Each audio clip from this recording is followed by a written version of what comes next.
How to find your saved offers on Facebook Lite. Hello guys, in today's video I'm gonna show you how to find your saved offers on Facebook Lite. First thing, go to Facebook Lite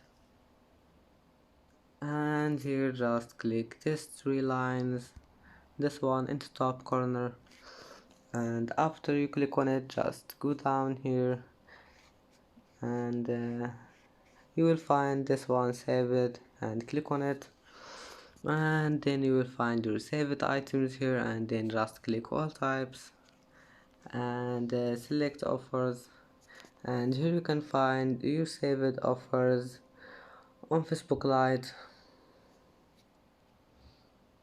And that's it for today's video. If you like this video, please don't forget like and don't forget subscribe, and thank you for watching this video until the end. See you in the next video.